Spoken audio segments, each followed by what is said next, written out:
What if a single sip of a mysterious potion could make your heart's desire a reality for 24 hours? For Sam, a quiet, invisible boy hopelessly in love with the school's golden boy, Leo, it was a gamble worth taking. He dreamed of being more confident, more handsome, someone Leo might finally see. But the magic had a will of its own, twisting his desire into a form he never could have imagined. For one night, Sam became Stella, a beautiful, enigmatic girl who instantly captures Leo's attention. The illusion is perfect, the connection is real, but as the hours tick away, Sam realizes his desperate act has trapped him in a web of lies, leading to a confrontation that will force him to reveal a truth far more complicated than the one he was trying to hide. A tremor ran through my hand as I stared at my reflection in the bathroom mirror. The vial, a sliver of ornate glass, was cold against my skin. Inside, a fluid the color of a bruised twilight swirled with motes of gold, a tiny, captured storm. One taste, the woman had rasped, her voice like dry leaves skittering on pavement. Just one, and for a single turn of the sun, you will be what your heart most truly desires. My heart desired Julian. That was the simple, excruciating truth that had underscored my entire high school experience. Julian, with a laugh that could cut through the din of the cafeteria, with warm brown eyes that seemed to hold an endless capacity for kindness, and a habit of pushing back his unruly dark curls with an impatient hand. He was the editor of the school paper, a poet, and the quiet, gravitational center of a universe I could only watch from a vast, silent distance. I was Arthur, tall, awkward, with a sketchbook overflowing with charcoal studies of a boy who didn't know my name. To approach him as myself was an act of courage I simply did not possess. What would I even say? Hello, Julian. We've never spoken, but I think you're the most incredible person I've ever met. The sound of your voice makes my own thoughts feel clumsy. The thought was a fresh wave of humiliation. I could already see the polite, blank smile, the gentle retreat, the shame that would cling to me for weeks. I was a ghost at Northgate High, and ghosts don't speak to poets. That desperation led me to the Faded Leaf, a dusty nook of a shop crammed between a dry cleaner and a shuttered bakery. It smelled of old paper, sandalwood, and something sharp and clean, like gin. The proprietor was a woman whose eyes were as ancient as the city, her face a tapestry of wrinkles that deepened when she smiled. She had watched me browse, my gaze lingering on tarnished brass compasses and faded tintype photographs. "You're not looking for an antique, are you, my dear?" she'd asked, her voice a low, knowing hum. "You're looking for an answer." I could only look at her, my shyness a physical weight on my tongue. She had simply nodded, as if I'd spoken volumes, and vanished through a curtain of beads. She returned with the twilight vial. "A 24-hour truth," she'd said, placing it on the counter. Her long, age-spotted fingers tapped the glass. "It won't make you into someone else. It will only reveal the shape your heart longs to take. But be careful what you wish for. The heart is a deceptive mirror." I paid the $50 she demanded, every cent I had, and fled the shop, the vial a disquieting warmth in my pocket. Now, in the stark, fluorescent glare of my bathroom, the moment had arrived. The annual winter formal was tonight. My one and only chance. Julian would be there, and so would I, but not as Arthur. "Bottoms up," I whispered to my pale reflection. I uncorked the vial.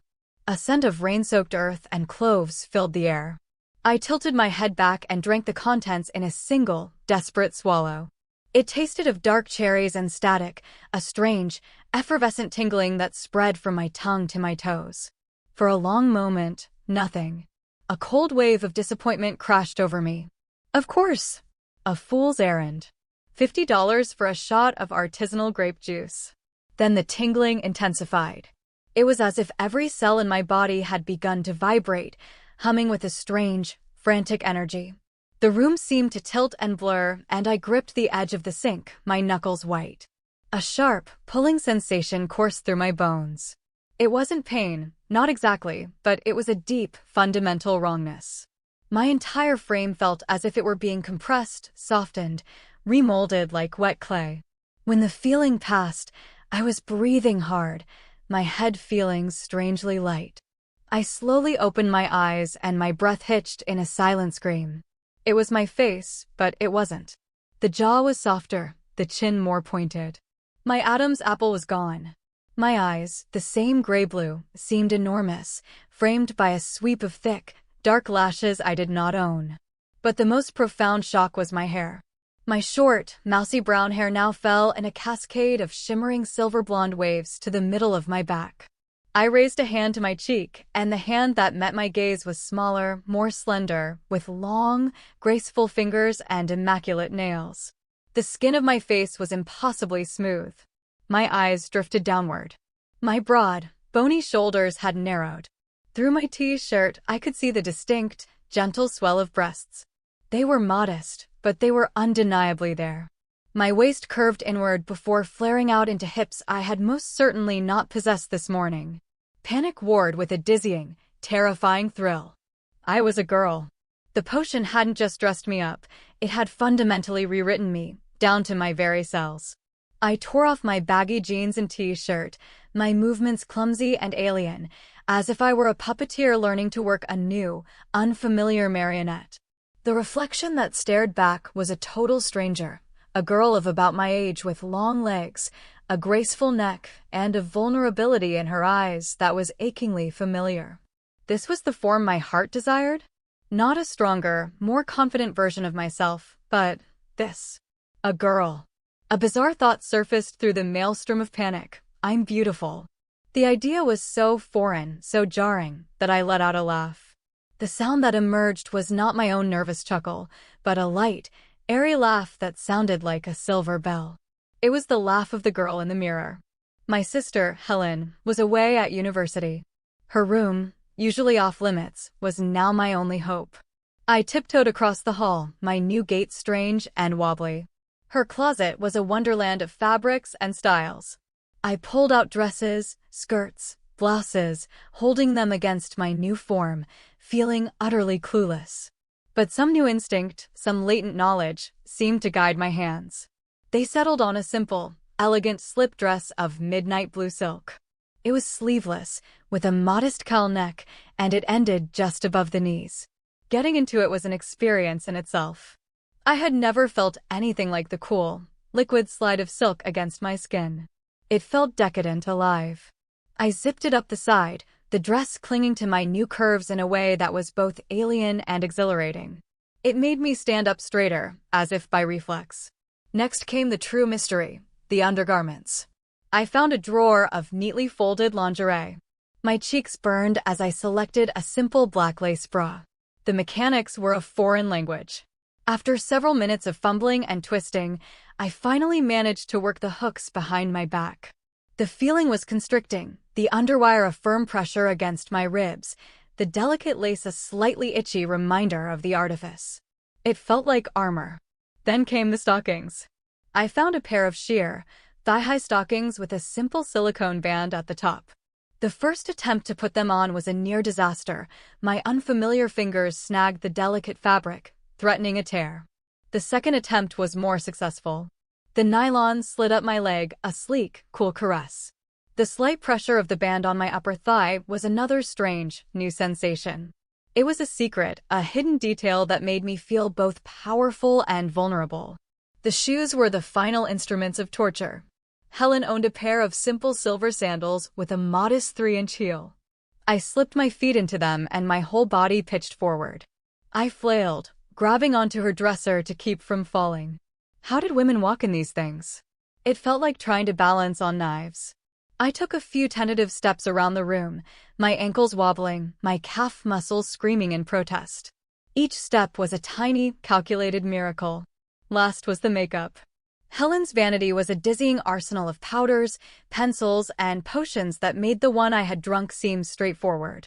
I had watched enough videos online out of idle curiosity to have a rudimentary understanding. Foundation first, to even out my complexion and hide any lingering hint of my former self. The cool liquid blended seamlessly. A touch of concealer under my eyes. Then eyeliner. My hand was shaking so badly I was sure I would blind myself. I aimed for a subtle, clean line, a gentle flick at the corner. The result was shaky, but not a total disaster. A coat of mascara made my new lashes seem even longer, more dramatic. Finally, lipstick. I chose a deep, berry red shade. As I carefully applied it to my new, fuller lips, the transformation felt complete. I looked in the mirror one last time. The person looking back was not Arthur. She was someone else. A girl with silver blonde hair, sad eyes, and a secret. I decided to call her Anya. My phone buzzed. A notification. The formal had started. My heart hammered against my ribs, a frantic drum solo against the constricting lace of my bra. It was time. Walking down the stairs was a masterclass in focus. One hand gripping the railing, each step a deliberate, painful placement, my ankles crying out with every downward movement. I grabbed a small silver clutch from Helen's room, slipped my phone and keys inside, and stepped out into the cold night air. The formal was at the Old City Ballroom, a grand, historic building with soaring ceilings and crystal chandeliers. The moment I stepped inside, I was hit by a wave of noise and light. I felt incredibly exposed, certain that every glance was a judgment, that everyone could see the awkward boy hiding beneath the silk and makeup. I skirted the edge of the room, my eyes scanning the sea of tuxedos and gowns, my throat tight with a terrifying hope. And then I saw him. Julian was standing near the refreshments table, not talking to a group, but observing the crowd, a small, thoughtful smile on his face. He was wearing a simple, classic black tuxedo, but he'd eschewed a tie in favor of leaving the top buttons of his white shirt undone. He looked effortlessly, achingly cool. He took a sip from his glass, and his eyes swept the room, and for a heart-stopping second, they met mine. I needed to get closer, but my feet felt as if they were encased in lead. My carefully constructed confidence evaporated. This is insane. What was I thinking? Just walk, I commanded myself, the thought a strange, feminine whisper in my own head. Just get a glass of water. Taking a deep, shaky breath, I started to move through the crowd, trying to imitate the graceful, fluid walk of the other girls. It was a clumsy, self-conscious parody. I was so focused on not tripping over my own feet that I didn't see the person stepping back from the table, directly into my path. I collided with a solid frame. Oh.